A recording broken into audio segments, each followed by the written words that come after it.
दीप प्रज्वलन की एक अनूठी परंपरा सनातन काल से चली आ रही है। इस पद्धति के पीछे का उद्देश्य अंधकार के नाश के साथ ही नव उत्साह नव चेतना का प्रारंभ होता है तथा इसके साथ शुभ्रता के वातावरण में कार्यों के कुशल संपादन की आधारशिला रखी जाती है। तो आइए इसी संकल्प के साथ मैं इस कार्यक्रम की अध्यक्षता कर रहे हैं बिहार विद्यापीठ के अध्यक्ष श्री विजय प्रकाश सर, मुख्य अतिथि श्री आर वर्मा सर, विशिष्ट अतिथि श्री संजय कुमार सर, बिहार विद्यापीठ के सचिव महोदय डॉक्टर आनव मिश्र तथा शिक्षा संस्कृति एवं संग्रहालय बिहार विद्यापीठ की निदेशिका डॉक्टर मृदुला प्रकाश मैम को दीप प्रज्वलन के लिए आमंत्रित करता हूँ। साथ ही बिहार विद्यापीठ के सभी संस्थापकों के ऊपर पुष्प अर्पित करने के लिए निवेदन करता हूँ।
साथ ही बिहार विद्यापीठ के सभी संस्थापकों को मैं पुष्प अर्पित करने के लिए अनुरोध करता हूँ।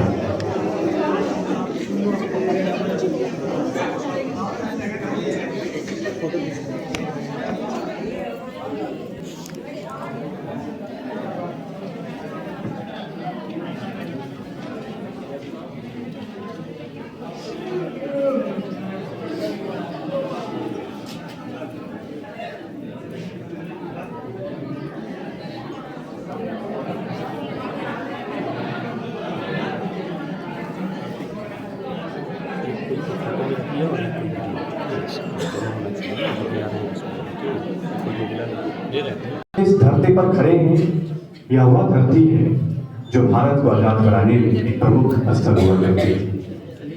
राष्ट्रपिता महात्मा गांधी ने असहयोग आंदोलन के काल में इस भवन की नींव सन 1921 में रखी, जिसका मुख्य उद्देश्य था स्वदेशी शिक्षा तथा हस्तशिल्प शिक्षा को बढ़ावा देना, अर्थात अंग्रेजी शिक्षा का बहिष्कार करना।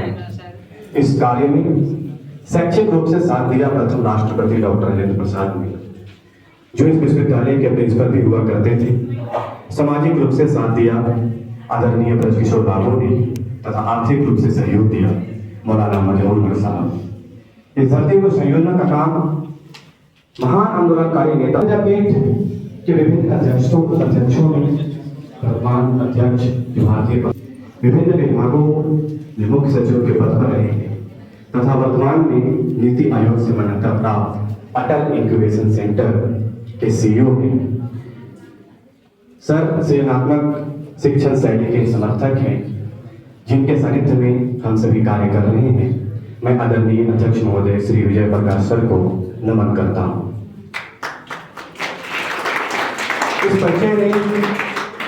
इस परिचय में हमारे कार्यक्रम के मुख्य अतिथि 1978 बैच के बिहार कैडर के आईपीएस अधिकारी, जो रेलवे सुरक्षा बल के महानिदेशक डीजी रह चुके हैं तथा राष्ट्रीय क्राइम ब्यूरो एनसीआरबी के महानिदेशक के पद पर रह चुके हैं। मैं आदरणीय आर वर्मा सर को नमन करता हूं। एक बार जोरदार तालियों से स्वागत करता हूं। परिचय की कड़ी में बिहार लोक सेवा आयोग द्वारा चयनित 5 वर्षों तक एक प्रारंभिक शिक्षक के रूप में सेवा दे चुकी है। इस दौरान इन्होंने शैक्षणिक समस्याओं को बहुत करीब से देखा और समझा। 2005 में शिक्षा सेवा पदाधिकारी के रूप में चयनित होकर खगड़िया, समस्तीपुर, सुपौल इत्यादि जिलों के सरकारी विद्यालयों के शैक्षणिक वातावरण को समृद्ध करने का प्रयास किया। इनके प्रयास से मिशन पॉसिबल, स्वच्छ कार्यालय, स्वच्छ विद्यालय, आनंदशाला, चले पाठशाला आदि की पहल की। जिला कार्यक्रम पदाधिकारी के पद पर रह चुके इन्होंने व्हाट्सएप के जरिए अपील संदेश की शुरुआत की, जो अभी भी जारी है, जिसके द्वारा शैक्षणिक गतिविधियों पर गुणात्मक असर हुआ है। मैं वर्तमान जिला शिक्षा पदाधिकारी पटना के इस कार्यक्रम के विशिष्ट अतिथि श्री संजय कुमार सर का मैं नमन करता हूँ, अभिनंदन करता हूँ। इस कार्यक्रम के तथा बिहार विद्यापीठ के सचिव महोदय जो भारतीय प्रशासनिक सेवा से सेवानिवृत्त हैं, विभिन्न जिलों में जिला पदाधिकारी रह चुके हैं तथा विभिन्न विभागों के उच्च पद पर आसीन रह चुके हैं। मैं बिहार विद्यापीठ के सचिव महोदय डॉक्टर राणा अवधेश सर का मैं तहे दिल से स्वागत करता हूँ। इस परिचय की कड़ी में शिक्षा संग्रहालय, शिक्षा संस्कृति एवं संग्रहालय बिहार विद्यापीठ की निदेशिका तथा महिला चर्चा समिति की सचिव विगत पिछले 20 वर्षों से, लगभग 20 वर्षों से शिक्षा के क्षेत्र में कार्य कर रही हैं। डॉक्टर मिजुला प्रकाश ने लगभग 30 वर्षों से शिक्षा के क्षेत्र में कार्य कर रही हैं। स्कूल ऑफ क्रिएटिव लर्निंग की प्राचार्य हैं डॉक्टर मिजुला प्रकाश मैम को मैं तहे दिल से नमन करता हूँ, अभिनंदन करता हूँ।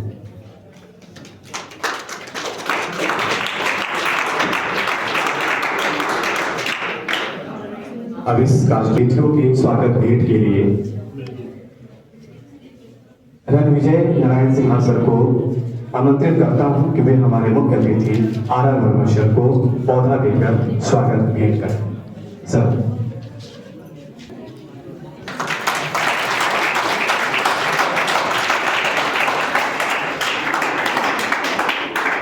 साथ ही इसके नारायण सर को मैं मंच पर आमंत्रित करता हूं कि सर आप आएं और हमारे विशिष्ट अतिथि संजय कुमार सर को पौधा देकर स्वागत भेंट करें।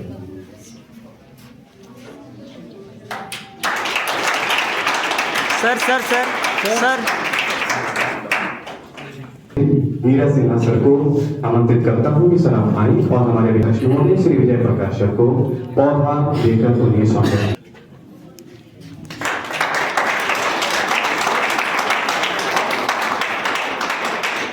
विद्यापीठ के शोध के निदेशक डॉक्टर वाई एल दास सर को मैं आमंत्रित करता हूं कि सर आप आएं और हमारे बिहार विद्यापीठ के सचिव महोदय।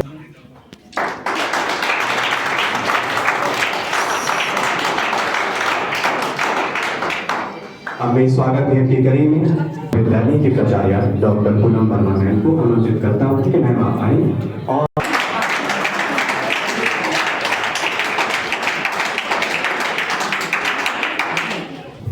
बहुत बहुत धन्यवाद। अब इसी के साथ स्मृति भेंट के लिए मैं अपने बिहार विद्यापीठ के अध्यक्ष महोदय श्री विजय प्रकाश सर को मैं निवेदन करता हूं कि हमारे मुख्य अतिथि को शॉल एवं पुस्तक देकर उन्हें स्मृति भेंट प्रदान करें।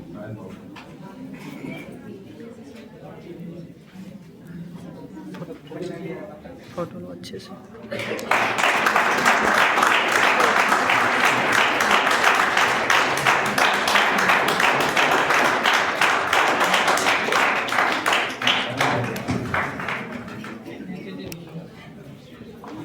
अब मैं स्मृति भेंट की इस कड़ी में बिहार विद्यापीठ की निदेशिका डॉक्टर निवेदन करता हूं कि हमारे विशिष्ट अतिथि सर को शॉल एवं पुस्तक देकर इन्हें स्मृति भेंट देकर सम्मानित करें।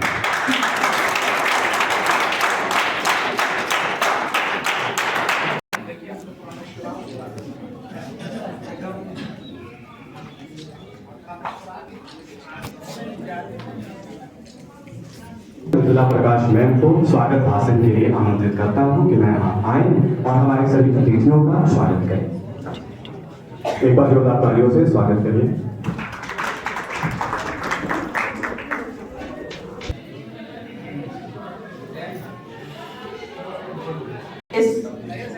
पावन दिन में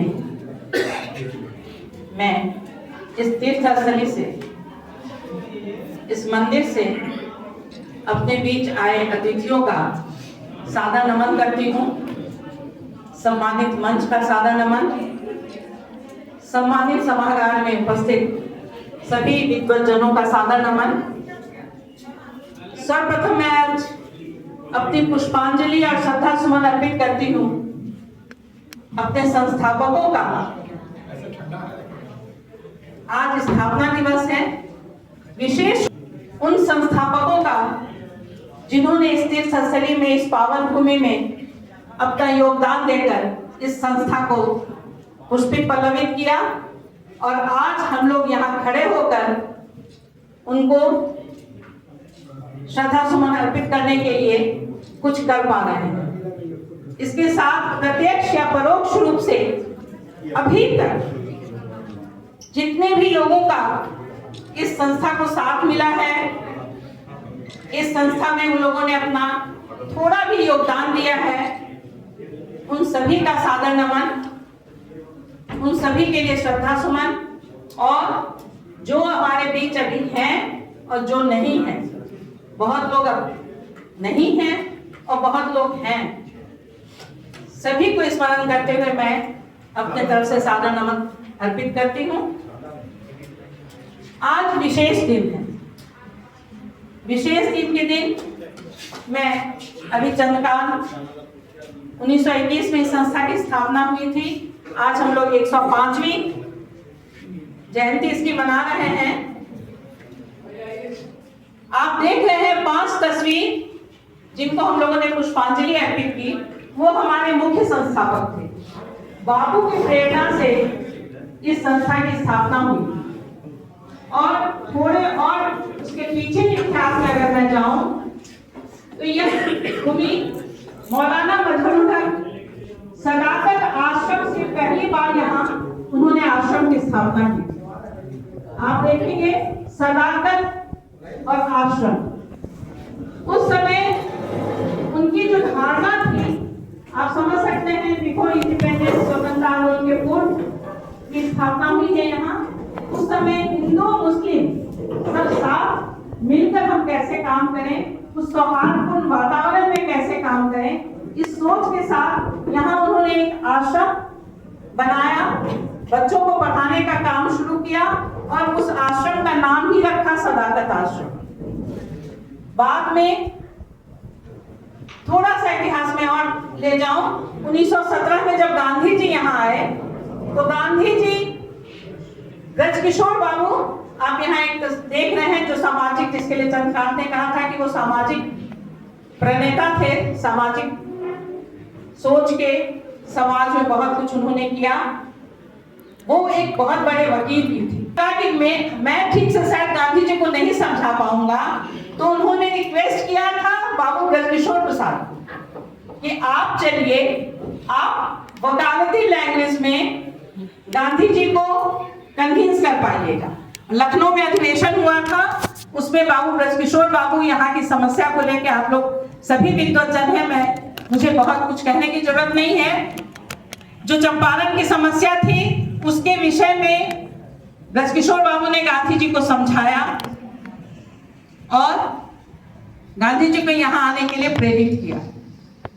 यहाँ आने के बाद गांधी जी अपनी ही आत्मकथा में लिखते हैं, उन्हें लगा था कि उस समय तो ब्रजकिशोर बाबू को वकील के रूप में वो देखे थे, इनकी वेशभूषा कुछ उस तरह की रही होगी, तो गांधी जी को लगा था कि ये थोड़े धनी मानी व्यक्ति हैं, तो वो छवि नहीं बन पाई थी। लेकिन जब यहाँ आकर उन्होंने चंपारण भूमि में अपना काम शुरू किया, तब राजेंद्र बाबू, ब्रजकिशोर बाबू, ये दोनों उनके साथ बिल्कुल दाएं हाथ और बाएं हाथ की तरह काम कर रहे थे, जिसका उन्होंने अपने आत्मकथा में भी जिक्र किया राजेंद्र बाबू ने, कि ब्रजकिशोर बाबू और राजेंद्र बाबू दोनों मेरे दाएं और बाएं हाथ थे।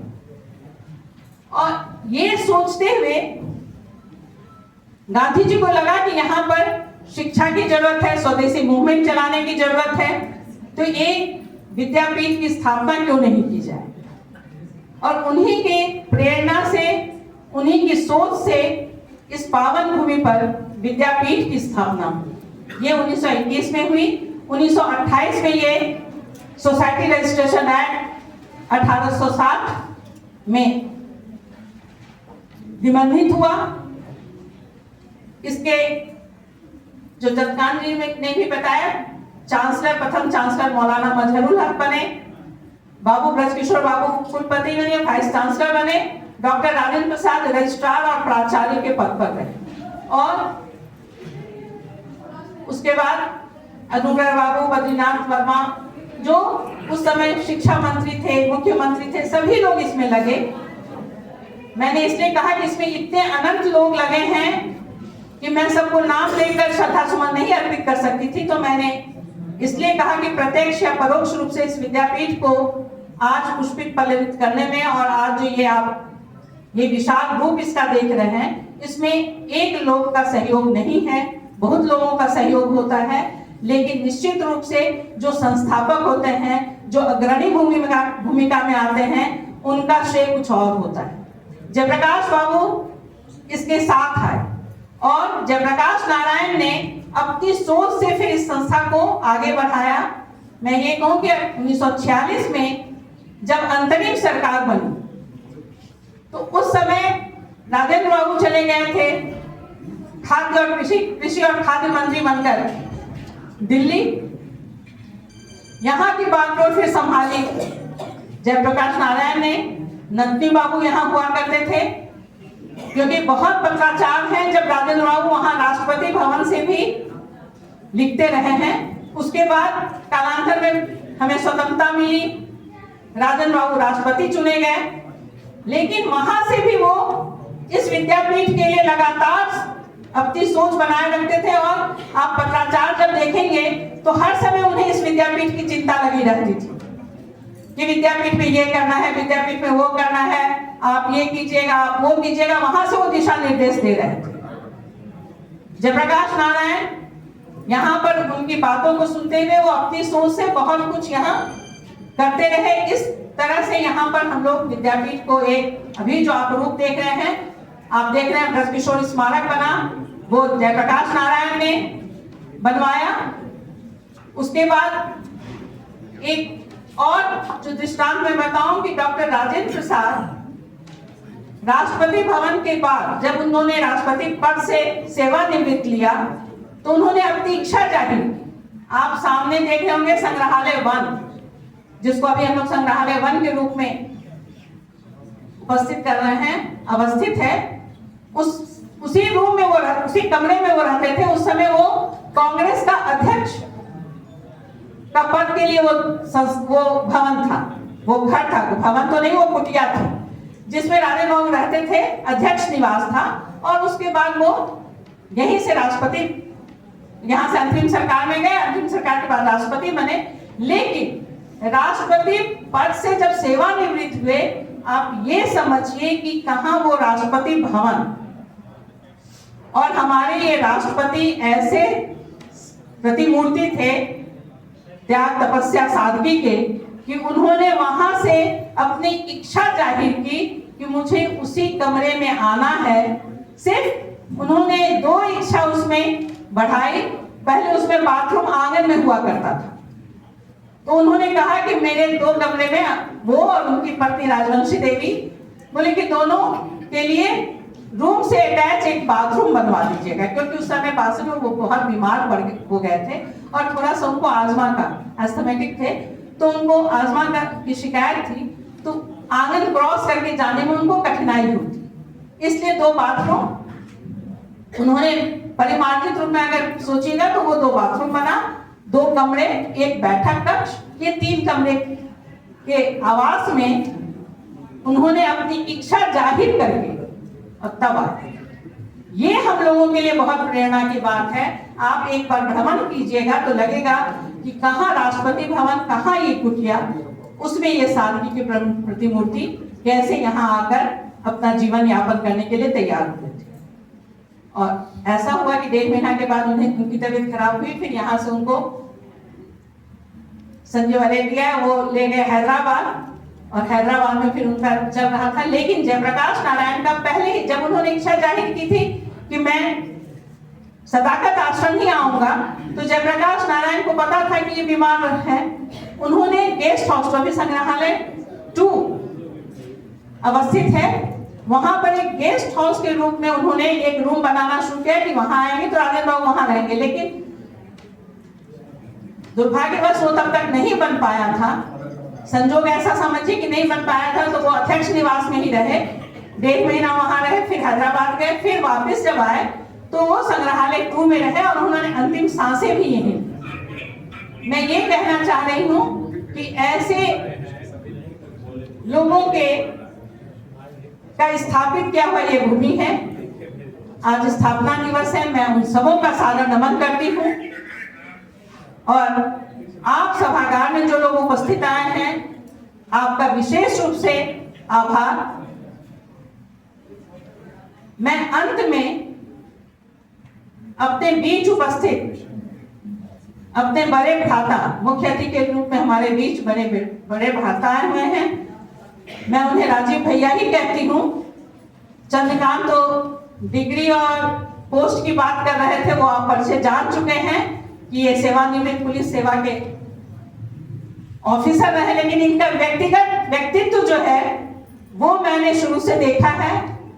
और मैं उसमें कहूँ कि मैं एक बार फिर आमंत्रित करना चाहूंगी इन्हें हमारे बीच। जो हमारे मुख्य अतिथि हैं वो सभी रूप में आपको अलग अलग छवि के रूप में दिखेंगे। इनका सर्वांगीण व्यक्तित्व विकास जो हुआ है वो सभी रूप का है, सिर्फ एक रूप सरकारी ऑफिसर वाला नहीं है।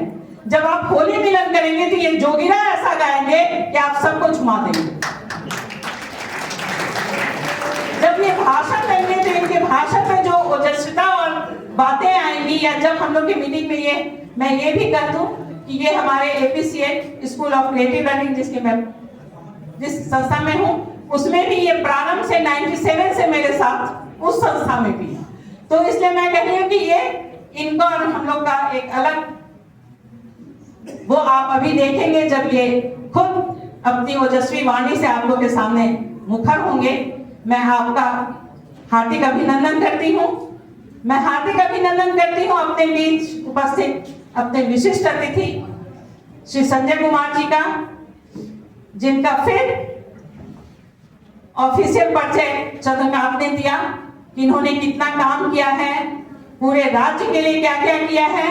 और ये मैं बता दूं कि ये एक बहुत बड़े लेखक भी हैं, इनकी पुस्तकें भी हैं। और ये आप लोग, मैं इनसे पहली बार मिली, अभी रेनबो का एक कार्यक्रम हुआ था उसमें, और उसमें जो इनकी बातें सुनी तो मुझे इनके लिए अजीब सी श्रद्धा उत्पन्न हो गई कि एक व्यक्ति जो सरकारी ऑफिसर है और किस तरह समाज के बीच में रहकर काम कर रहा है, समाज के लिए सोचता है, उन बच्चों के लिए सोचता है। तो सिर्फ ये पद पर हम ये नहीं सोचेंगे, मुझे पूरा विश्वास है कि ये पद से बाहर भी होंगे, सेवानिवृत्त भी होंगे, तब भी इनकी सोच वही रहेगी। ये समाज के हर उस बच्चे के लिए कार्य करते रहेंगे, क्योंकि व्यक्तित्व का अपना एक व्यक्तित्व होता है, हर व्यक्ति का अपना एक व्यक्तित्व होता है, जिसमें वो उसको नौकरी से मतलब नहीं, नौकरी इतर है, नौकरी पैसा कमाने के लिए, लेकिन अपना व्यक्तिगत जो उनका कार्य करने का रूप है, एक भावना है, वो अलग होता है। और मैं उस व्यक्तित्व के लिए, उस इनके भावनात्मक श्रद्धा के लिए जो उन बच्चों के लिए समर्पित है, उसके लिए मैं इनका सादर नमन करती हूँ। ये ऐसे ही बने रहें, यह मेरी शुभकामना भी है, अपेक्षा भी है और आग्रह भी। मैं अपने बीच उपस्थित अपने अभिभावक, मार्गदर्शक, चिंतक श्री विजय प्रकाश जी का, अध्यक्ष महोदय इस सभा के भी हैं और हमारी संस्था के भी हैं, आपका मैं हार्दिक स्वागत करती हूँ, नमन करती हूँ। आपके मार्गदर्शन में यह पूरा विद्यापीठ परिसर आगे बढ़ रहा है। जितनी समस्याएं यहाँ हैं वह अनगिनत हैं। इन समस्याओं को एक एक स्टेप में आप कैसे निदान करते जा रहे हैं, इसके लिए आप श्रद्धा के पात्र हैं और हम सबों के लिए आदर के पात्र हैं कि आपके प्रेरणा में, आपके मार्च